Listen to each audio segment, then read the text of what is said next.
Terima kasih Anda masih bersama kami di Livestock dan masih bersama dengan Dr. Johannes Purwoto. Baik dokter, ini melanjutkan kalau memang ternyata diabetes itu memiliki resiko yang cukup besar bagi kesehatan seseorang, bahkan berdampak seperti efek domino lah ya. Ada penyakit-penyakit susulan yang akan diderita. Apa kemudian yang membuat masyarakat itu kurang aware dengan adanya diabetes, khususnya pada saat dia menderita diabetes itu sendiri? Dan apakah kemudian memang diabetes ini adalah penyakit yang memang hanya dimiliki oleh mereka yang kemampuan ekonominya menengah atas, atau memang menengah bawah juga mengalami, tapi mereka juga tidak sadar dengan sakitnya itu?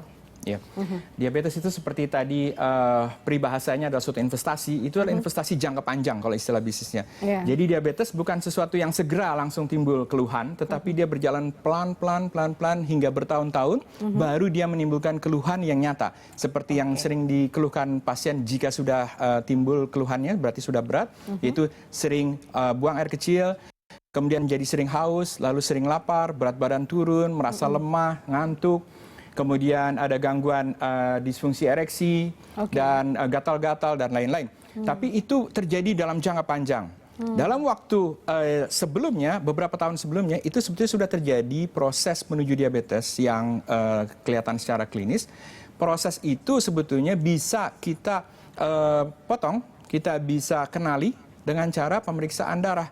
Tetapi sebelum beberapa tahun berlalu hingga keluhan timbul, maka seringkali orang tidak tahu sampai memeriksakan gula darahnya.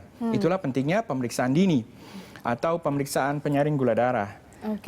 Paling tidak dengan pemeriksaan yang di ujung jari atau disebut kapiler. Kalau lebih bagus lagi tentu dengan pemeriksaan darah vena seperti tadi digambar.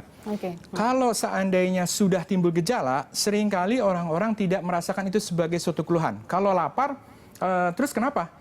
Banyak makan bagus, gitu ya? Banyak makan bagus. Bahkan seringkali pasien tuh merasa bahwa karena saya capek kerja dok, maka saya harus makan banyak. Padahal sebetulnya dia udah diabetes sehingga lapar terus. Kemudian karena dia merasa bahwa dia juga bekerja mungkin di outdoor, sehingga dia merasa haus, jadi dia merasa tidak ada yang salah dengan itu. Kalau berat badan turun, oh justru saya senang langsing begini dok katanya gitu, justru jangan dinaikin berat badannya. Padahal sebetulnya itu adalah karena proses diabetes. Hal itu seringkali tidak disadari oleh pasien, oleh penderita sebagai suatu yang berbahaya.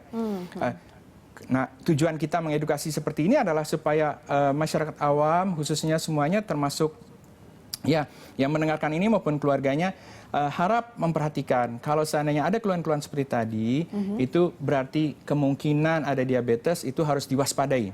Kalau seandainya tidak ada keluhan seperti itu, tetapi ada faktor risiko, belum ada timbul keluhan, tapi sudah ada faktor risiko. Faktor risiko seperti apa dok? Nah, seperti misalnya di keluarga ada yang diabetes, misalnya kakak adik, atau ayah ibu, atau anak misalnya gitu. Itu ada diabetes di keturunannya, itu lebih aware. Tidak ada keluhan, tetapi cobalah periksakan gula darah. Kedua, jika ada kegemukan. Kalau ada kegemukan atau perut besar, kalau pada pria misalnya, itu cobalah periksa gula darah lebih sering, misalkan setahun sekali.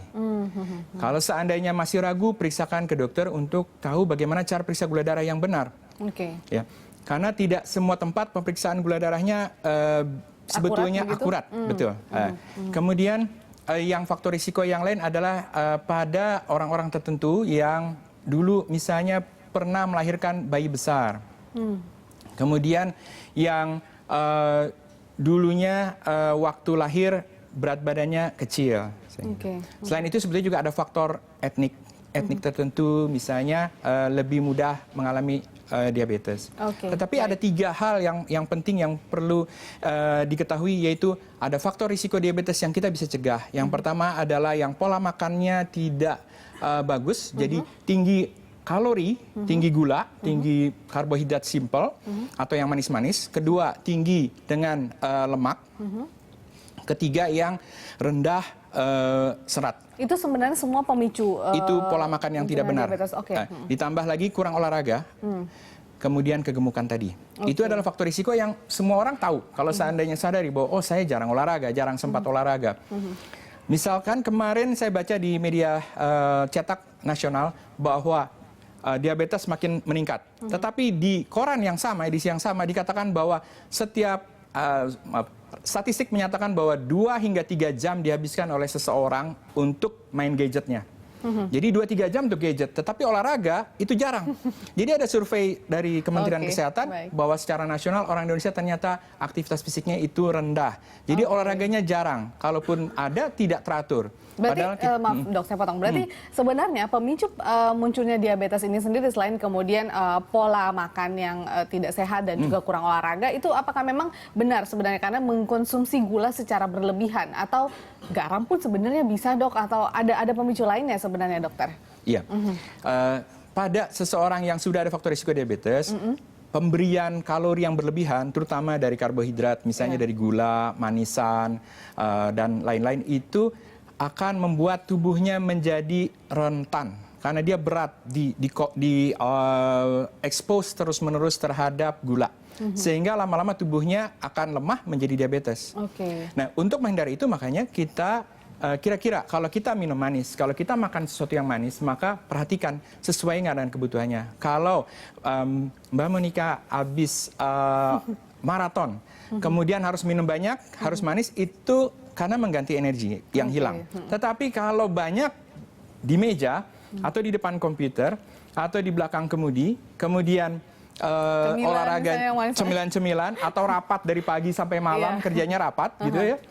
Sedangkan olahraga tidak sempat, maka kalori dari makanan-makanan itu akan masuk menjadi lemak, kemudian menjadi kelebihan daripada glukosa dalam darah, membuat tubuhnya overwhelm, menjadi tidak dapat mengatasi itu, menjadi lemah, akhirnya jadi diabetes. Kita akan membahas lebih jauh dokter bagaimana sebenarnya diabetes itu dapat dicegah ataupun juga dikendalikan, atau mungkin masih bisa atau ada kesempatan untuk sembuh bagi mereka penderita di segmen berikutnya. Pemirsa tetaplah bersama kami di Livestock, kami akan kembali usai jeda.